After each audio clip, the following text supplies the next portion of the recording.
Дрварот со петте магариња. Чита Александар Станојков. Еден сиромав дрвар си имал 5 магариња, мощне слаби и одвајќе и дотерал од дрва.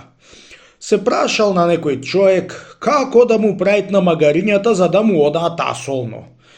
Човекот за на шега му рекол да му клајтна магарињата по едно црвено луто пиперче под опашка и нека и пуштал по патот како со крија ќе летале без да и удрит со вастегарката тој. Се уверувал дрварот и му клал на магарињата по едно пиперче. Од која поодиле малку магарињата, така и запалило пиперчињата, брате мил, аман, оган и пламен.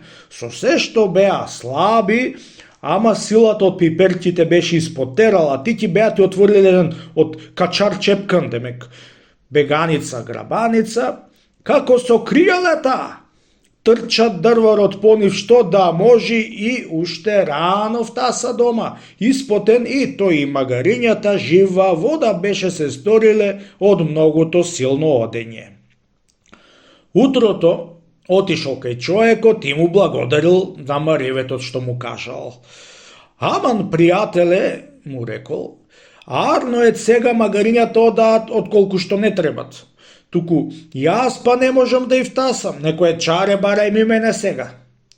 Чарето твое, побратиме, е едно пиперче да клаиш и ти нафтасаш. Така му рекол пријателот. Му благодари на човекот дрварот и кога пошел повторно на дрва, направил така како што му кажал и си пикнал и тоа едно пиперче. Тргнаа магарињата на бегање, кога го запалило и него, тики, кога трештил по нив да трчат, од сила пред нив бегаше. Втасал дома и дал вик по жената си. Жено мори, бар го растоарај магарињата, јас уште имам за одење. Аллах билер, демек, Господ знае, уште може и сега да бега сиромашкиот дрвар од силата на малото луто пиперче.